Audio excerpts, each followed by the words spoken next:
Well, good evening, everyone, and welcome. Welcome to what's now our fourth in a regular series of our ITS squared collaboration. ITS Australia are really pleased to be able to host this webinar series in collaboration with ITS UK. This series has proven to be a really useful forum to enable us to connect and collaborate in these unusual times, and to provide an opportunity to really share and contrast what's happening here in Australia and the great work that's happening here, and to get some great insights from the tremendous amount of work that's happening in the UK as well. So this evening we're going to be talking about transport data sharing and looking at how data is working to optimise the transport ecosystem. So this is certainly a hot topic, and I think, no more than I had the privilege last week to join our gold and silver members, our members with ITS Australia, with the Federal Minister for Communications and Urban Infrastructure, Minister Paul Fletcher. And he shared with the group his insight or his perspective, in that we can all inherently understand that when we look at the technology that is around us, we look at the sensors that are here today in the world and the way that we're using data, that there's a lot can be done in the transport space to improve our transport networks that we're not doing. That said, there's a lot of great work that's already being done in this space. And I'm really thrilled to be joined this evening by some great leaders in the transport data space that can help to share and shed some insights as to what's being done and how we can do it better and do more of it. So in particular, I was wanting to welcome Stephen Owens. So Stephen Owens is the Chief Operating Officer with Intellimax. For more than 10 years, Steve's been helped Intellimax to develop market-leading products and services.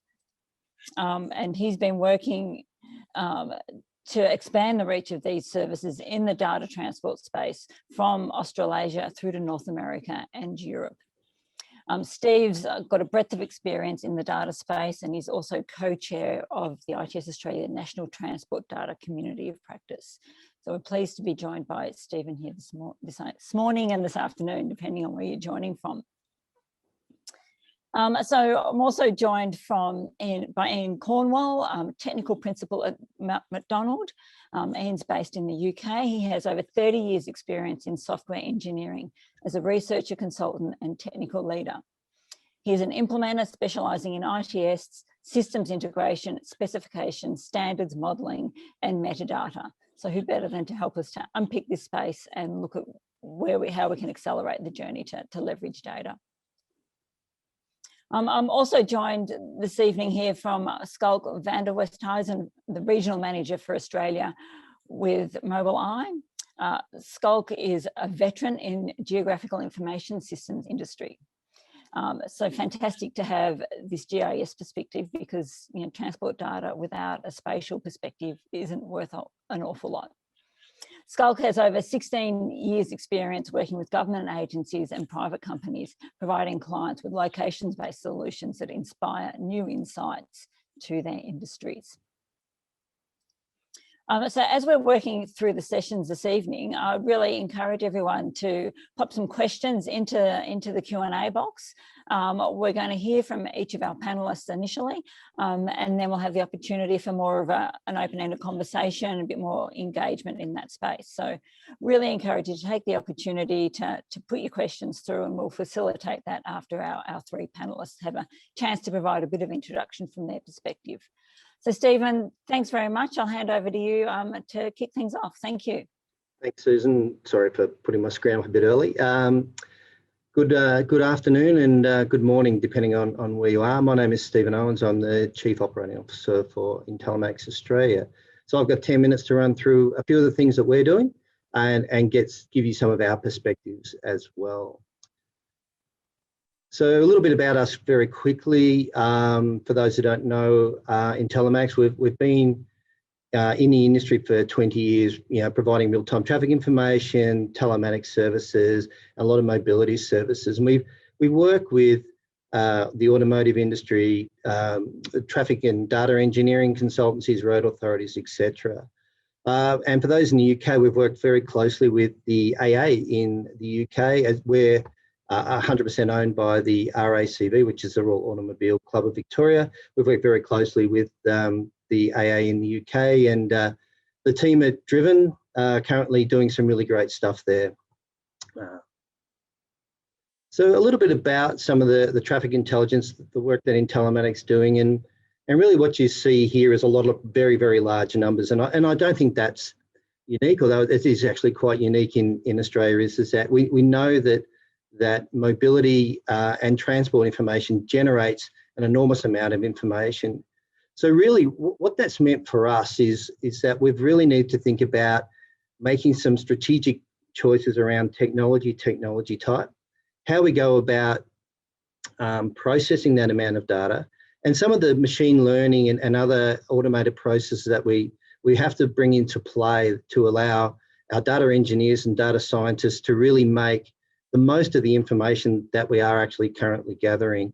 So as you can see, we've been capturing information for quite a long time now. Our total data footprint of almost 2 trillion data points is clearly significant. We've been in the real-time traffic space for over 10 years now, and we're also capturing information from a range of data sources for both our Sooner product, which is our real-time traffic product, but also for our Insight product, which is more around traffic and data trends and how organisations can use that. So we'll cover a little bit more about that later.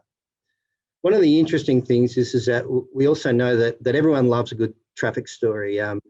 You know, it seems that you know, on the news cycles, particularly in Australia at the moment, as we're coming out of COVID lockdowns and traffic has gone past previous peaks into new peaks, as you know, there's been a little bit of concern about public transport. There's been a reluctance and a greater reliance on vehicles, and so needless to say that you know, given that the public interest in traffic, particularly when you know you're sitting in traffic, that you become very interested in it. So given what we've been able to do with the amount of data, and also the you know, how up to date it is, in fact, that we can provide, we've got information that we can model it every 15 minutes right up to the time, allows us to also be a bit of a go-to for some of the media outlets to basically talk to us about, well, you know, what is actually happening out there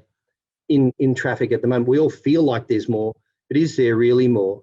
And we can be very specific about that, right down to the road and right down to the volume of traffic by time of day. So it's interesting to see how, you know, we are actually utilising this data, not just for, you know, the way in which we help organisations and businesses with their planning or drivers with real-time traffic, but also providing, you know, a wider service to the community about just helping them understand what's going on.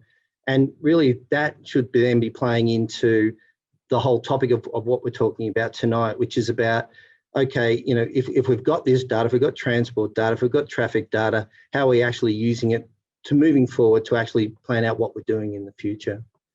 So I would like to just spend a little bit of time on a bit of a case study around some of the things that were impacting Australia last year. And so I think, you know, for those who are familiar with what was happening in Australia last year, we understand that Melbourne went through a series of significant lockdowns as compared to Sydney. And I think what we've been able to show here, you can see that we've got total daily average volume by road, and a number of roads, as you can see on the map, have been modelled. And this is the average traffic volume for the year. As you can see clearly, both cities were impacted. However, Melbourne more severely impacted and dropping to about a third of normal traffic data, normal traffic flow over that period. And so, you know, I think, you know, as those of us in Melbourne and in Sydney were experiencing these lockdowns, I don't think any of that comes as a surprise. What's really interesting though is to compare that to what was happening within the state economies at the same time. And so what we've been looking at here is that the significant correlation between the amount of traffic and the economic outcome. And so really where we were, what we've been looking at is is to say, okay, well, what actually happens when the volume of transport or the amount of traffic on the roads is actually dropping down? What does that mean?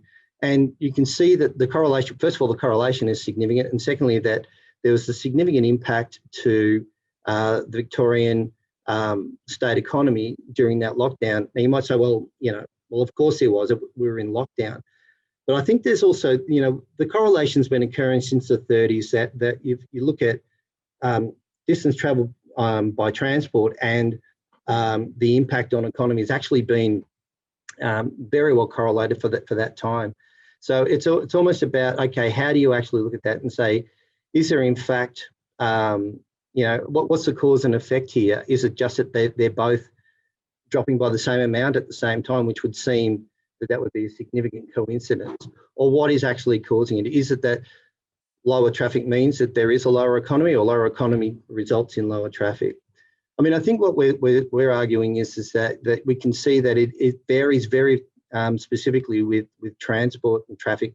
And whilst we know that the bricks and mortar retail has suffered, and yet online has thrived, we've still seen that state economy dropping in conjunction. And the difference between the two states is very, very marked at this point. And so really what we're looking to say is, okay, well, if this is true, and we do believe it is, what does that mean moving forward? And clearly, part of what we're looking at is those volume trends, and the way in which, if you project those forward and you're looking at those sorts of things, that there are things such as, for energy companies looking at dynamic pricing, and that can be for fuel prices and even EV prices. What's the demand going to be? Where should we be putting EV stations? Can we, vary the price depending on time of day, volume of traffic, those sorts of things. And also in turn, we're doing a lot of work in the local government area as well, and looking at how we can do, a wider traffic flow analysis, more than the tube counts. It's a wider, it's on time, it's specific. And we're looking at that and say, well, if we can add some of the economic modelling to that as well. So we know that traffic data, it's not just about avoiding traffic jams now. It's understanding how and why we move around. And with that information, and the way in which we take that transport information and share it and use it, will allow us to make much better decisions moving forward, but also answer some questions around, okay, what happens if there is another lockdown? What happens if the economy starts booming? Do we have the infrastructure to cope? There's a number of things that we should be looking at as part of what we're doing, and maybe we can talk a little bit more about that later in the session. When we were considering the topics as a group for this one, one of the things that we did want to talk about was, in terms of emergency services, emergency response, what was happening. Again, I'd like to give a bit of a case study on how we've used data to help in that scenario. So in late 2019, early 2020, Australia, particularly southeastern corner of Australia, was suffering some of the worst bushfires that it had ever seen. There'd been significant loss of life, property and wildlife. Now, with that comes a number of rural roads that had to be closed, and obviously they were impassable, they were dangerous, those sorts of things. And whilst the state government road authority, Vic Roads, had them well covered on their website, a lot of people were using tools like Google Maps to navigate around.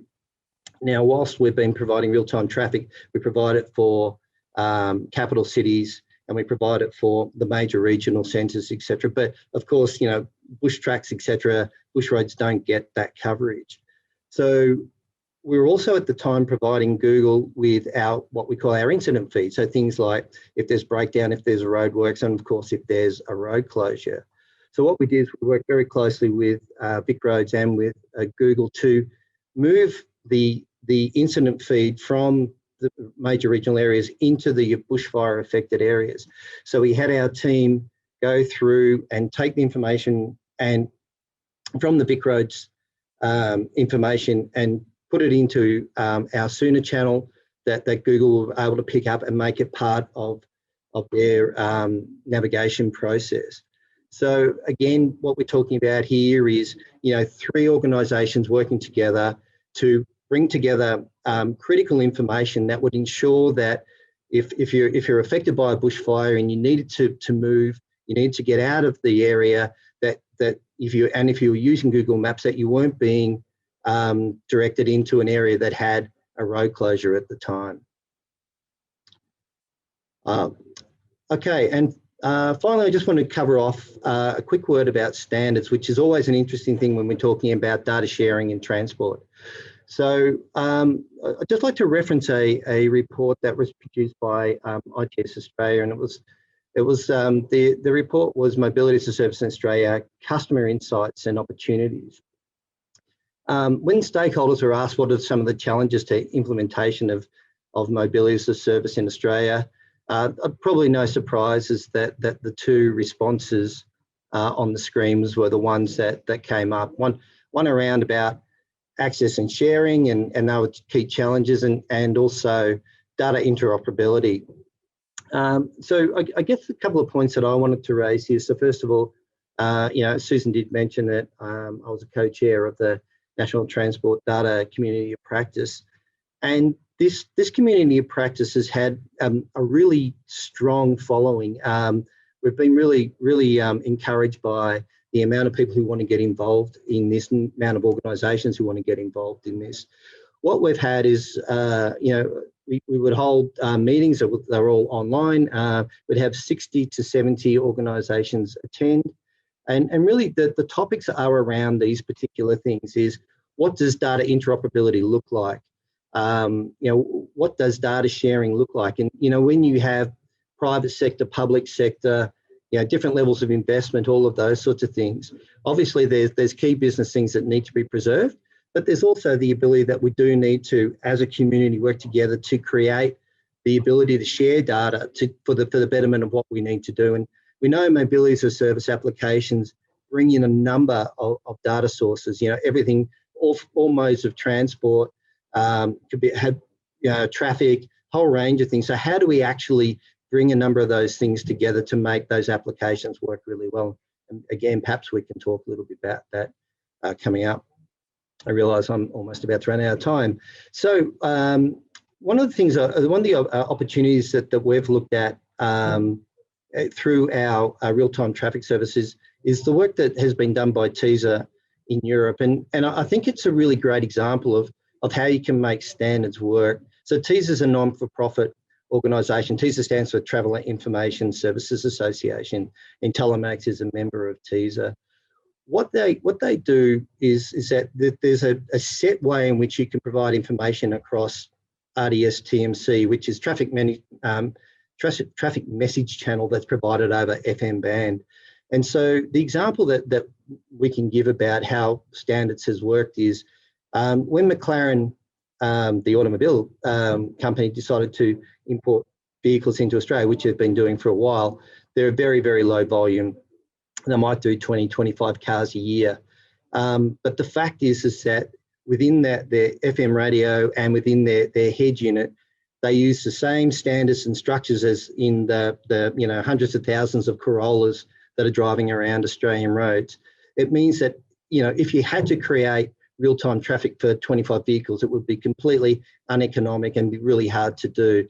But the fact that they could just bring those vehicles in, we could provide them with the data, and that those 25 drivers had real-time traffic presented to their navigation systems through the Sooner traffic channel. So it's a great example of a global standard of data and way in which data can be provided. I mean, clearly we need to capture a whole lot of information and manipulate it to be able to broadcast in that standard. But once you can broadcast in that standard, anyone can pick it up, anyone who's licensed it, of course. And the other side of that has been the work that we did as a part of TISA. We worked very closely with TISA to implement the whole scenario around trams and the impact of trams on the ability to provide real-time traffic service, which was great. We worked with TISA. We created a number of things within the channel that would be able to represent trams. So, of course, that was great for us in Melbourne. but it also meant places like Zurich, who also have trams, were able to leverage that capability automatically as well. All right, I feel like I've hit my time limit. Susan? Thanks very much, Steve. Some great insights, and it's always good to be reminded how important transport is in terms of stimulating economic activity and economic value. And I think, you know, what you've shown tonight is that the better quality data that we can get hold of, the better insights we can get, and hence the better policy decisions we can make. So that's critical as we navigate the current health crisis, I think, and we've seen that data being used in many different ways, the transport data. And also great to pick up on the standards, which is a great segue into Ian, who I think has some really interesting perspectives on the way standards have been adopted over in Europe in particular, and look forward to some insights there, Ian, as to what you've seen around the way standards have assisted things and your perspective on the data space. Thanks, Stephen. Thanks very much, Ian. I'll hand over to you. Thank you. Hello, everyone. Thanks for joining. A lot of my work's about sharing data between organisations, so that's where I'll focus for 10 minutes. I'm going to quickly say something about each of these topics, a little bit about data usage, data standards again, data discovery, and hopefully time to pick up on a couple of ITS data trends very quickly. So a little bit on usage first, set some context. This is a very simple, pretty much simplest possible reference model for how we think about using data and supporting data innovation. And in fact, it was almost explicit in what Stephen just said about how they work. But just making it, distilling that into one visual, thinking about data as the base of a pyramid, able to draw out insights from that and then make decisions. So obviously, well, Stephen said the same thing. So that's a common thread about how we use data. Making this a little more specific to how we think about it in Mott MacDonald. We think about data and digital platform as a base again, and we have client challenges at the top. And then where we see the value really coming from data is when we can couple the domain experience to get those insights into the domain with the digital capability and using the data and the digital services on the digital platform. That's just another simple reference model for using data. Okay, I have a software engineer background, as was mentioned, and a lot of colleagues working with them closely, and they're software engineers, and they're getting data to work on data products and data analysis from different external sources. And how do we help those guys? If you're a data publisher, for example, well, definitely we would want a well-described format, something that can avoid misinterpretation. We still see the feedback and we still experience it ourselves that interpretation of data, the meaning of an individual data element can cause a lot of problems if we don't pin that down and get it right. And we also want some kind of format that could enable code generation and reuse. Okay, actually, software developer colleagues, they're pretty versatile. They would cope, I think, if we threw any old data at them, and we get a lot of informally specified data. We just got to cope with it. But we can really boost efficiency if how we're expressing data has used some kind of standard format that enables code generation and potentially reuse that comes with standardization. And I think we're pragmatists when it comes to, there's not just one single technology stack for processing data, handling data. There's lots of ecosystems with their own preference for technology stacks for processing data. So I think the main thing is not to force people to use one thing, but if you can use something well described and sufficiently standardized that it can support code generation, there are tools out there. That's not a big ask. And then what happens if you're expecting a data stream like the top and you get one like the bottom? Okay, that's highly stylized, obviously, but I mean, we know this is often, this feedback comes as well, that data quality and consistency are still issues. What I would ask for there is that again, if you're using a format that's sufficiently well defined to enable validation, and I mean validation in the technical sense, something that the software developers can do to say, does this data correspond to its spec in an automated way and get a pass or fail?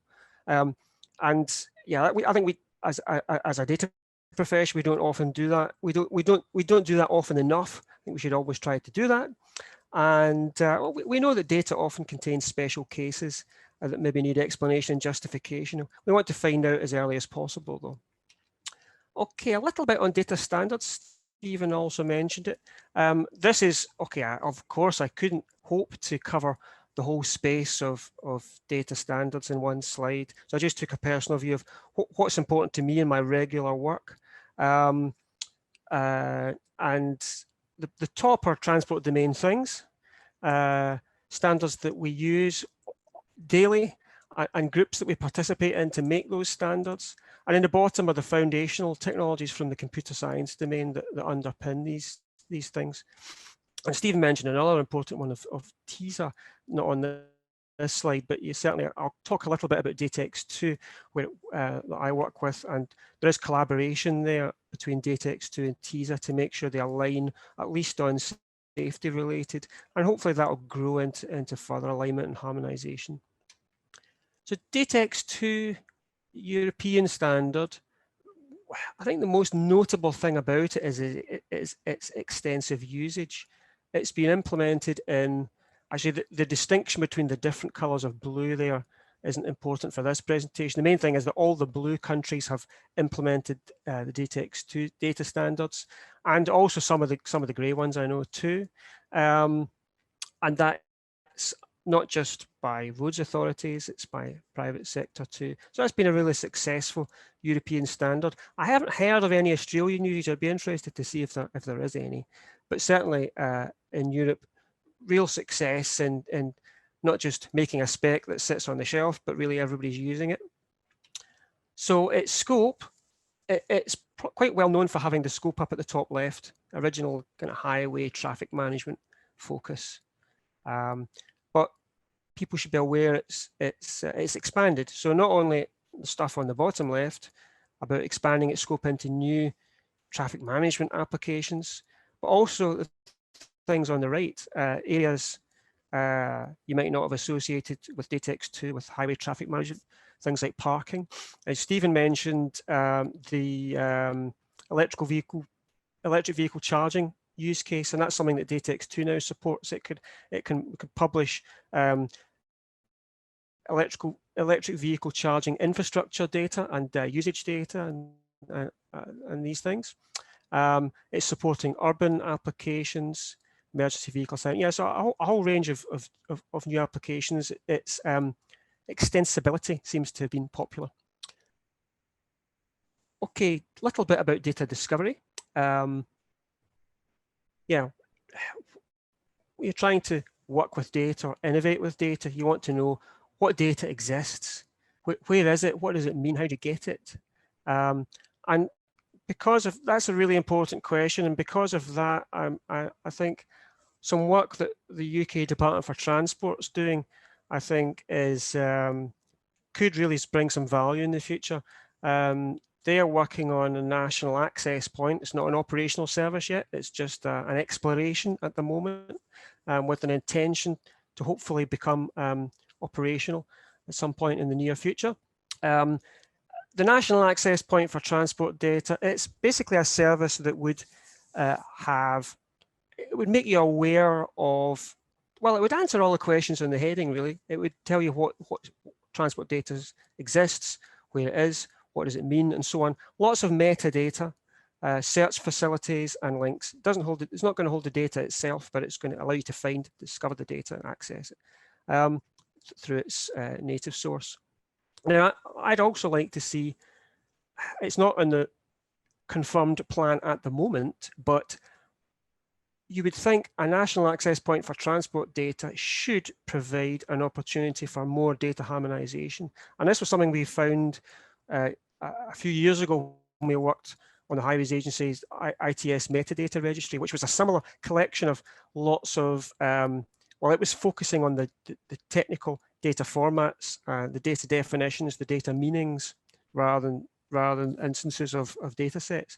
But we found that it provided an opportunity for harmonization, just having in one place the definition of different definitions of data, exposing that they were similar but different, using the power of a single form of expression to encourage the different parties to actually move together a little bit, not adopt each other's standards, but just move together a little bit. And we had some success there. And I hope that the national access point for transport data in the UK can in time achieve that as well. We developed certain techniques actually for achieving that harmonization in a systematic, objective way. So it could be interesting if some of that happens. Finally, quickly, just a couple of trends. I think I'm almost out of time, so very quickly, trends emerging. I mean, the simplest possible reference model, I guess, for how we think about a stack of data, where we have data about a transport asset initially coming from a design stage at the bottom, and then we have operational status of the transport system in the middle, and then supporting decisions and interventions at the top. Now, in the past, colleagues doing different disciplines in Mott MacDonald and producing data or using data or doing systems have not always worked in a common way across the three layers, but there's much more standardization of data environment coming out. So there's, for example, my colleagues in Mott MacDonald designing transport assets are producing a whole lot of standardized data. And you know, that there's potentially opportunities for islands of data to come together, and for the operational systems to start taking more advantage of that detail. So that could be a trend. And the last one, and Stephen mentioned this and made it very clear. Stephen's organization is an example of this, and it's not a new trend, but I wanted to make a point about it. So I mean, really over the last 20 years, in fact, it was now 21 years ago where Mott MacDonald developed a floating vehicle data system in the UK for a company called ITS. And yeah, so over the last 20 years, vast increase of individual travel, individual vehicle data being gathered.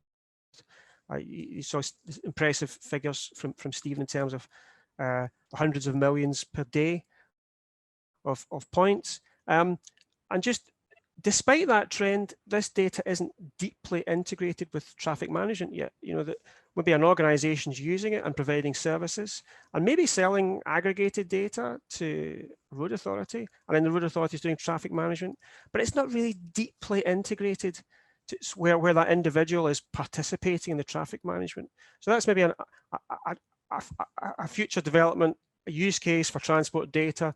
Its potential is why I'm working in a European initiative called TM20, Traffic Management 2.0, and it's trying to pursue that deeper integration of the vehicle with traffic management. But I'm out of time and I'll hand over. Thank you. Thanks very much, Ian. I think really interesting insight about that, getting down to the individual and starting to, you know, see how we can nudge behaviour once we've got that individual insight.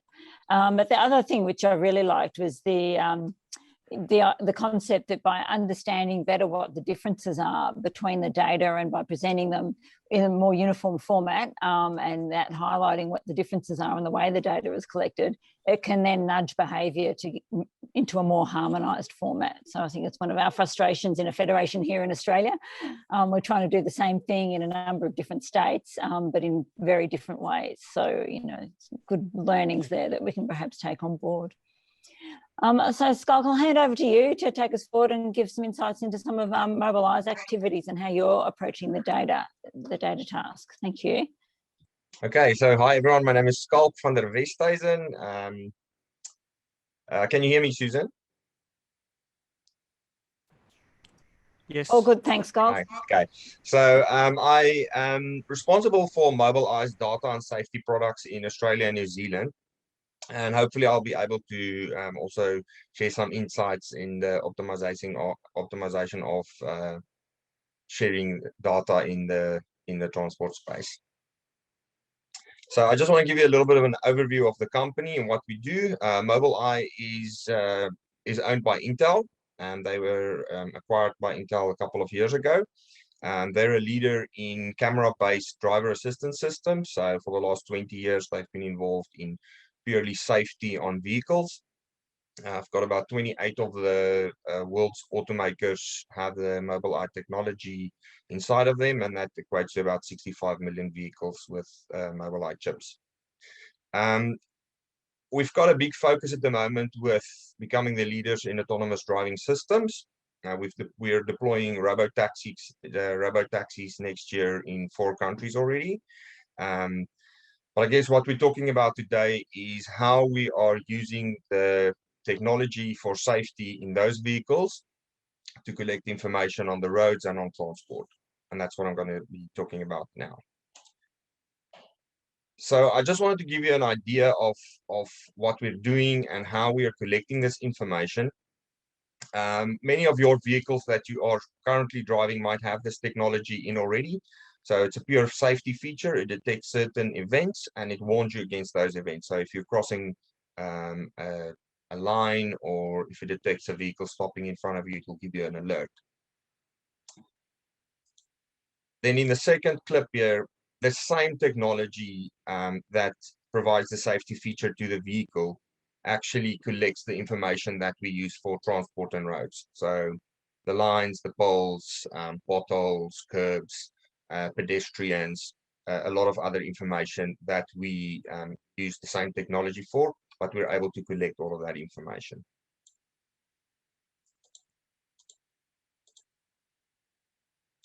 So so what happens is either the vehicle from the automaker or a retrofitted device.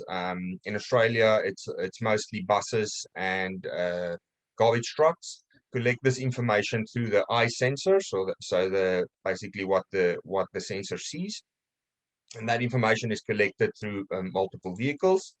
Then it is processed and filtered. So the relevant data is taken out of what it sees, what the camera sees, and it gets aggregated and aligned in the cloud before we build products from this data. So we've put products together for transport and roads that fit specific needs, and how we're trying to contribute, I would say, to the sharing of data is we're making this data available in open format. So you'll be able to use this information in your existing GIS systems or in your existing BI systems, and you're able to share it within your organization as well. So we make it available through REST APIs or through files, depending on how regularly you need to update your data. In the harvesting process, basically the device screens the road ahead of it, what it sees, and then it collects all this information as it's driving along. It uploads the data in road segments. One road segment is about 1 kilometer, and it's about 10 kilobytes inside. So it's constantly uploading this information into the Mobileye cloud. It's important here to note that we're not actually recording the video. The AI is identifying the information, and that's the only information that's being sent up.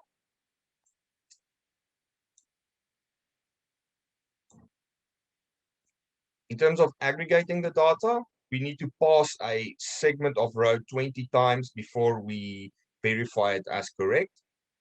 This information is, once it has the 20 passes, it is be verified and added to the data.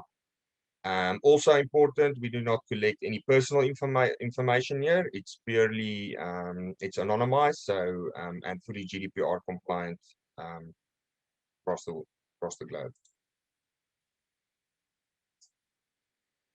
Once the information is aggregated, like I said, we create the GIS layers from it. So we're constantly adding layers. We started out with a few.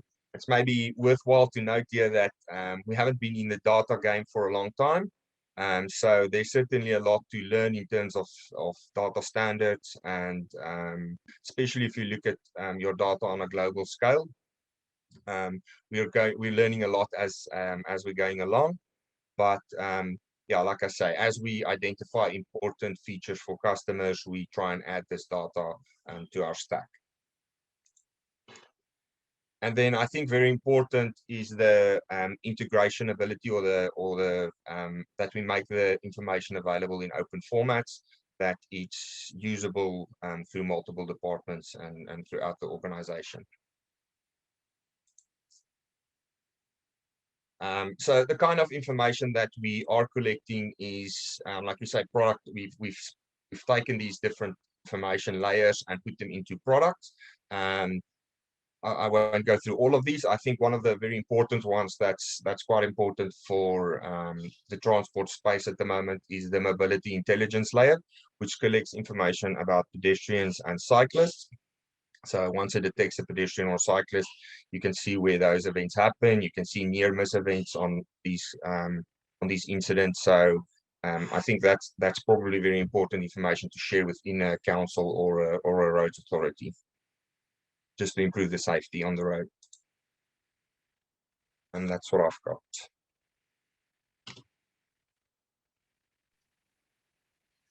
Great, thanks very much, Scott. I think, fantastic to get those insights, and particularly to understand there's a huge amount of data that must be coming through from around the globe, and how that can help to build further insights, and how that can really quickly build up a wealth of knowledge and information that can then be brought back to. Okay, so if we can have our panelists come back into the room. So Steve and Scott, I was particularly interested. We hear so much about what we can do with the data and the value of the data.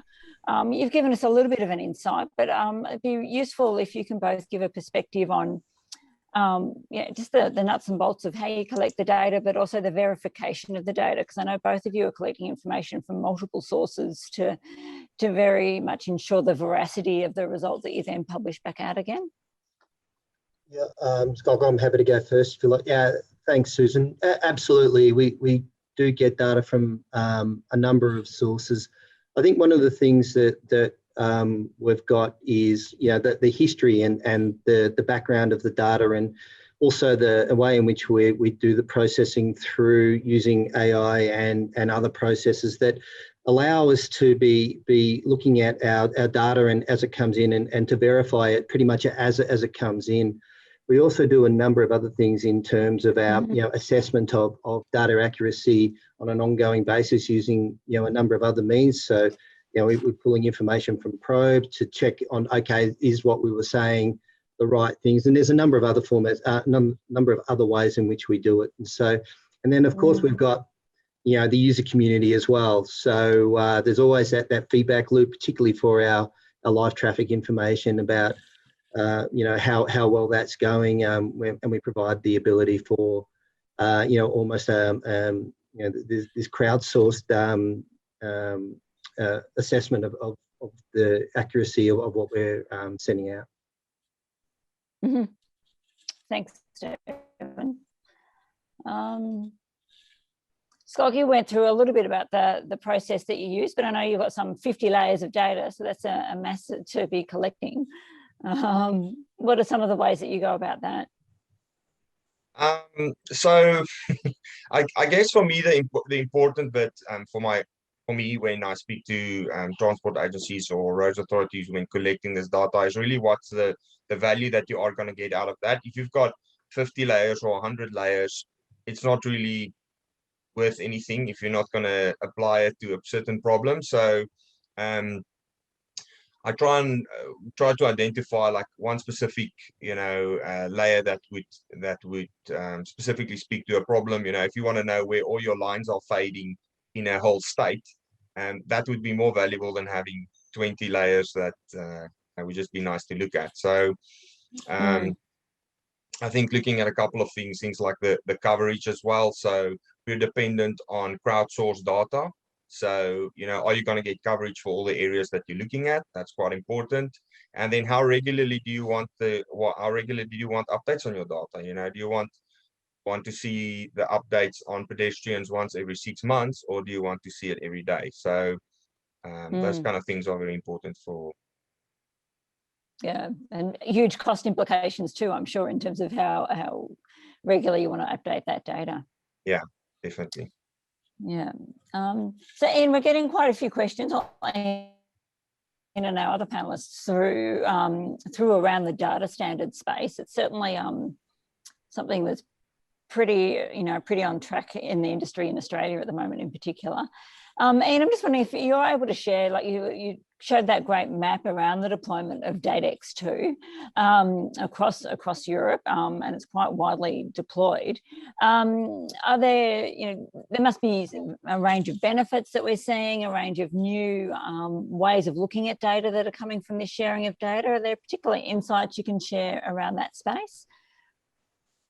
Yeah, we recently had a closing event for DataX2 development and maintenance program that the European Commission funds on a rolling basis, the DataX2 developments, which really helps, not just leaving it to industry, but giving a little bit of central funding really helps the progress. So that's certainly something people look and they see evidence of the standard being alive, and that encourages the uptake, certainly.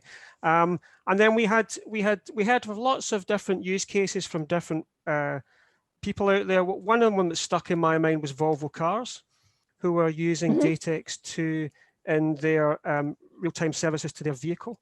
That was great to see somebody that had got no compulsion to use DataX2, or they weren't really necessarily they weren't a funding stakeholder or anything, but they just looked around and thought this spec could meet our needs. And then technically, the feedback, they liked the way it was done, so it made it easy for them to use and adopt and get the data into their operational services, into vehicles. So that was really good to see.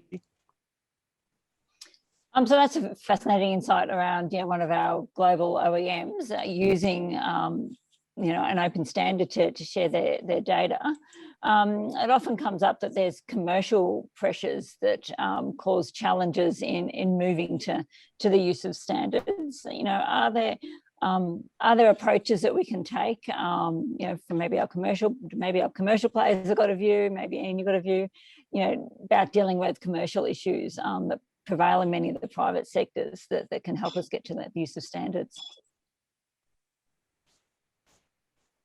Or do you see that as a barrier, or that's a bit of a false perception? I think people use what's easy, mature,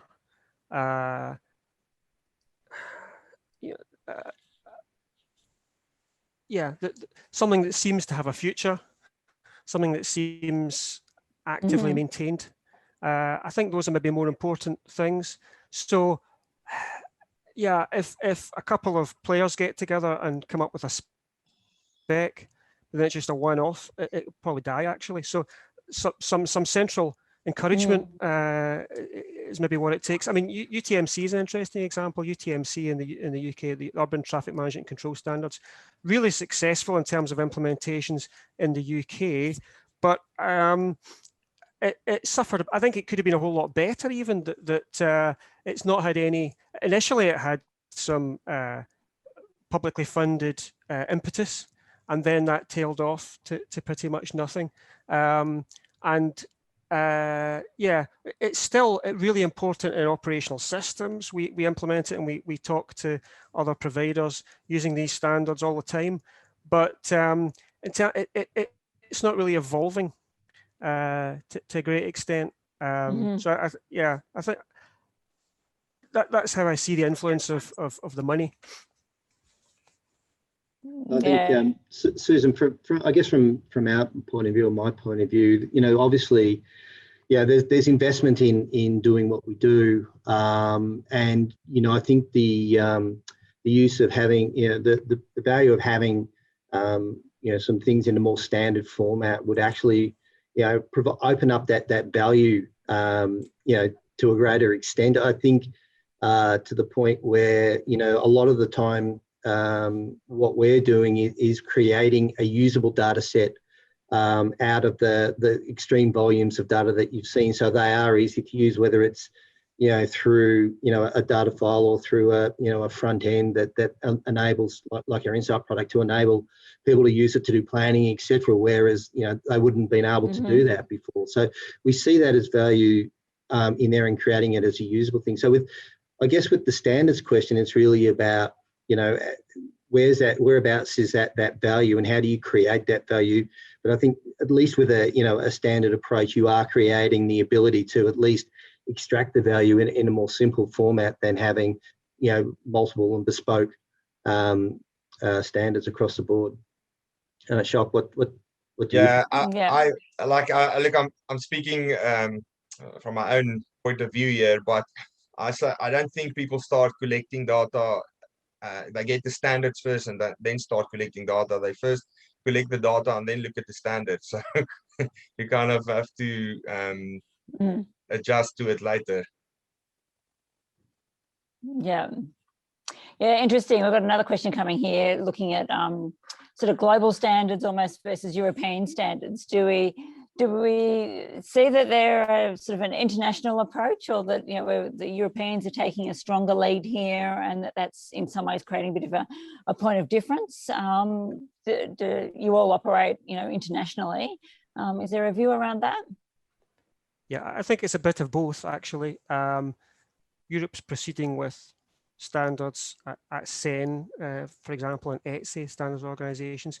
But there is also international collaboration, and there's a recognition that there are overlaps and there's more of a need for underpinning foundational standards. So, for example, in traffic management and traffic data, we talked about DataX2, but it's recognized that there are foundational things that the ISO TC204 is working on. And initially, they're just trying to do things like define foundational terminology, but at least that's something, and they're actually doing that in a technical way so that you can bring it into data standards. And we definitely, it's on the roadmap for aligning the DataX2 specifications with that ISO foundational terminology and ontology.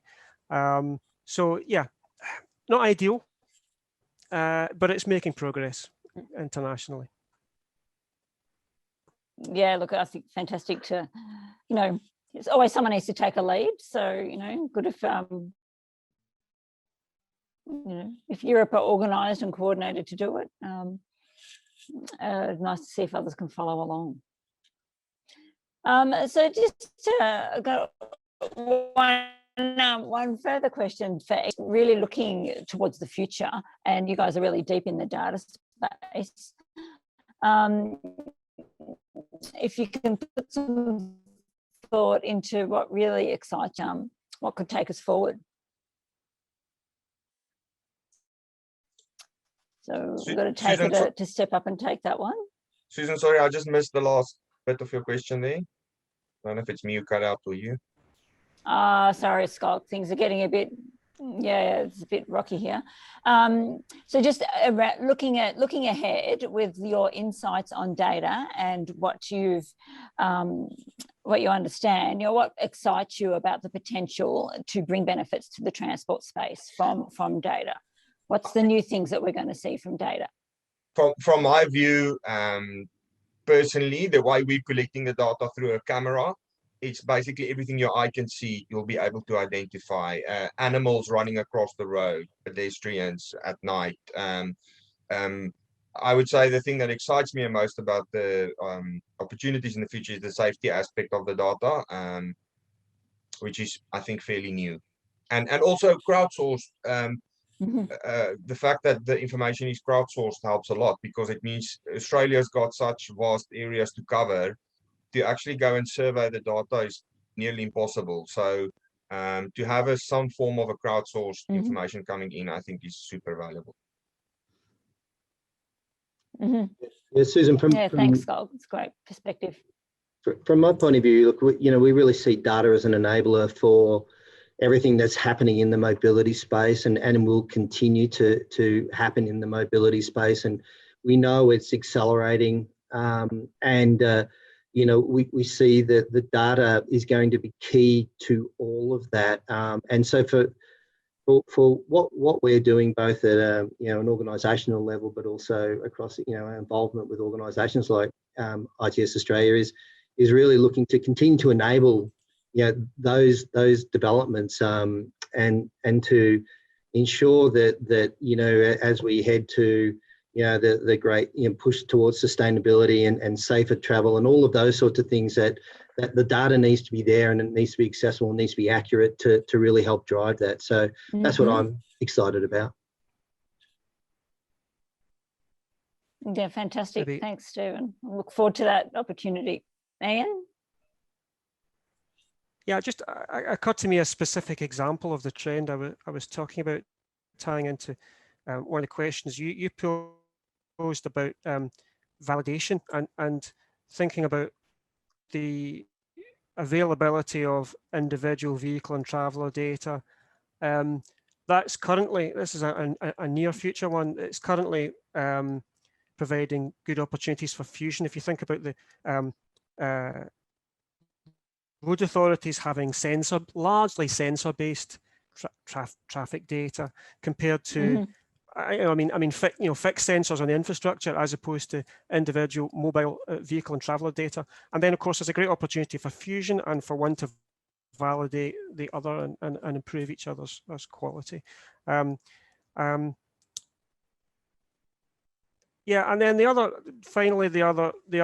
trend, just maybe to expand on the other trend I picked up about islands of data joining into each other and data from the asset and the design phase and the planning phase coming and joining up. And of course, where that's an even bigger space is in smart cities, where that kind of model and stack and way of thinking is being progressed. I'd say at the moment, there's a lot of work in UK about setting the foundational data standards for that, and that's actually going quite slowly. But I think they're making sure they get it right. And meanwhile, de facto, people are coming up with, where there would have been silos of data before, people, and not just in transport then, but related things, in buildings and other things that you could see having some synergy, and we could cause us to think of whole new applications for the data. These islands of data are actually being done in a common way, and that should, I think that's exciting for when these islands join up and lead us to new data applications for transport. Yes, thanks very much, Shane. Certainly the ecosystem is getting bigger and more complex with more players and starting to integrate more across parallel industries as well, the smart cities, the energy ecosystem, and the better understandings and insights we can get there. The more things we can add. I think also really interesting to look at that data fusion and the opportunities to improve the quality going forward as well. So with that, look, it's been a fascinating conversation. Thanks all for your time and for sharing your insights. We've got a few more questions here that we might be able to get back to people on outside of the session. But if people, and this recording will be available online, both through ITS Australia and ITS UK. So thanks everyone for your time this evening, and thank you very much Skulk from Mobileye, Stephen, Intellimax, and Ian from Mott MacDonald. Thanks very much for sharing your insights and for participating in the conversation. I think we're all a lot wiser as a result of that conversation. Thanks everyone. Good night. Good morning.